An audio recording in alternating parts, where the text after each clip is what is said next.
Hello, my name is Mark Adam, and in this video I want to share with you a simple but effective centering technique. Centering is a rich topic. The technique I want to share with you today I learned from Mark Walsh, who wrote a whole book on it.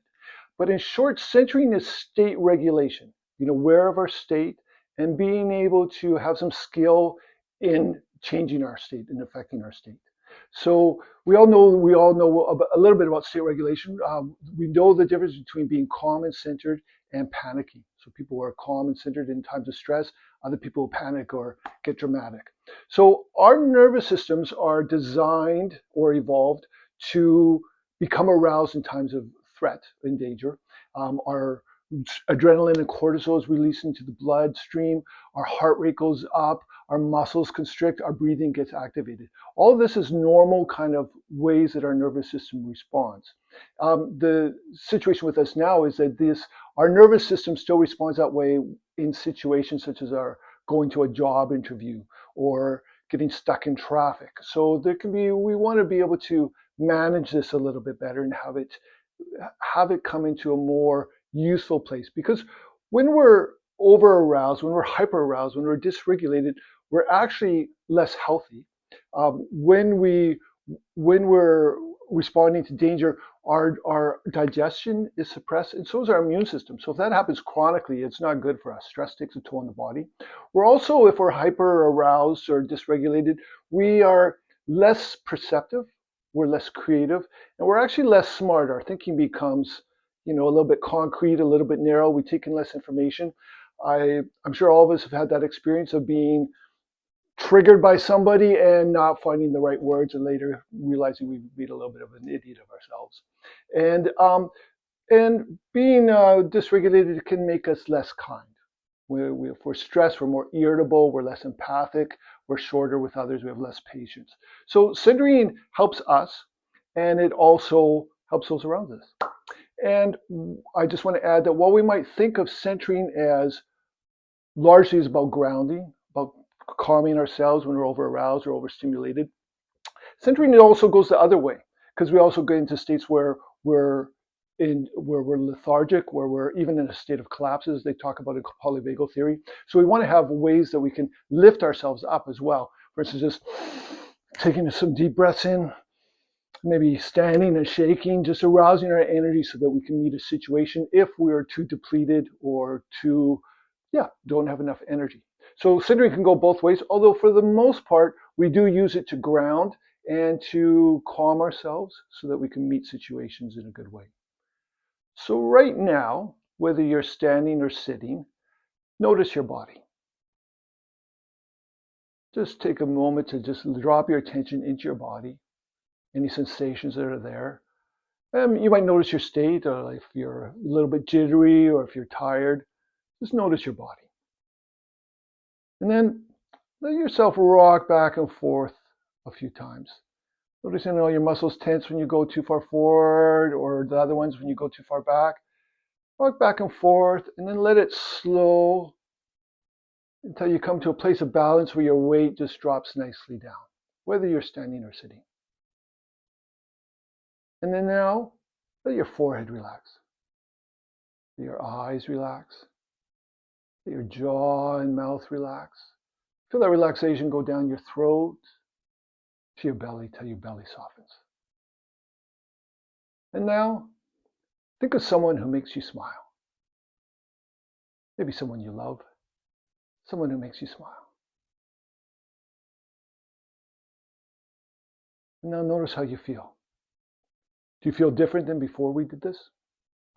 Maybe more calmer, more patient, more confident, more capable. And this might not seem like much, and it isn't much, which is also the benefit because you can do this anywhere. But this is ABC centering. So there's three components. A is awareness, being aware of the body. And you could use this ABC centering as a whole practice. So it can be done quickly, or you can expand it out. So awareness, becoming more aware of your body. You can take a long time noticing how your body is, noticing what state you're in, becoming more refined the more you do it. Balance, similarly, while we want to come to a balance of our weight dropping smoothly down, balance can also mean going from like a narrow focus vision to more peripheral vision. And even try that right now. Look at something straight ahead of you Focus as if you're studying it, and then let your awareness come out to the sides, your vision come out to the sides. Notice the effect on you. And often in our lives, we're very focused. If we just let our gaze soften. So this balance part could be about that. And it could be about being aware of the room in front of you and around you, behind you. And then core relaxation, you can do this quickly, or you can take longer to let your body relax. Especially if you've been going through a lot of stress, you might take longer with that section. But this whole aspect could actually even go quicker. So Wendy Palmer, who was developed a lot of the embodiment leadership practices, she had something she called the up-down. Inhale, feel length and strength in your spine. Exhale, feel your belly soften. Inhale, feel a lift, strength in the spine. Exhale, feel the front of your body soften. It's that simple, up and down. I like to do this when I'm just standing in the grocery store. And the thing about this one is nobody has to know you're doing it. All of a sudden you get asked a question, you don't know what to do. Inhale, exhale. The variation I like with this is inhale, feel some dignity in the spine. Exhale, feel some ease and grace. Inhale some dignity, ease and grace as you exhale. So it can be that simple. And it might seem like it's not much, but this is something that if you work with, it helps you develop an awareness of your state, which is the first thing. Sometimes just being aware of your state starts to shift it right there. Coming into balance and working with our breath. These are all good tools to have with us. So this is not a trick or a life hack. This doesn't mean that people aren't going to push your buttons and you're going to not lose your words or get angry, or you're going to be calm if you have a car accident. But this will let you come back to baseline quicker if you work with it. And as a practice, don't wait to do this when your toddler is having a tantrum at the library or when you get pulled over for speeding by the cops. Practice this throughout the day a few times, and then you will develop the ability to plug into it when you need it.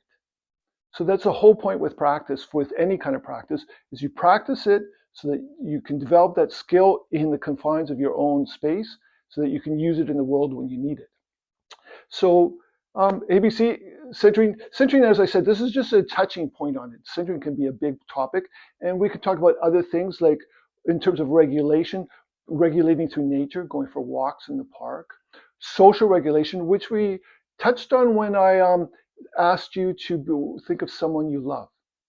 So we often do social regulation. If you ever go to a party, you kind of scan around until you find somebody that you feel a connection with or you like, and then you smile at them and smile at them, and then you feel a little relaxed. So social regulation is one way that we really do a lot of our also, and just naturally some of our own internal regulation. And there's also centering in values. So that's a whole topic under itself. But sometimes if we know why we are where we are and what we stand for, there can be a real kind of grounding in that. So as I said, this was just an introduction to centering. It's a bigger topic. And I'm just going to give a little bit of a plug that if you're somebody who feels they get dysregulated a lot, maybe has a lot of anxiety, finds that you fumble often, or maybe the other way that you're somebody who is often doesn't rise to situations, you might find working with somebody one-on-one very useful. And I find for myself that becoming more aware of my state, being able to have some skill in my state has really helped me. It's quite invaluable, actually. So I encourage you, if you feel that you need a little bit more, to do more research, look at more videos, read some books, or work with somebody one-on-one. That could really help. So I want to thank you for taking the time to watch this video. If you like it, please hit like or subscribe or share if you want, or add a comment, and I'll read all the comments so I can respond to you there. All right. Thank you very much. Bye.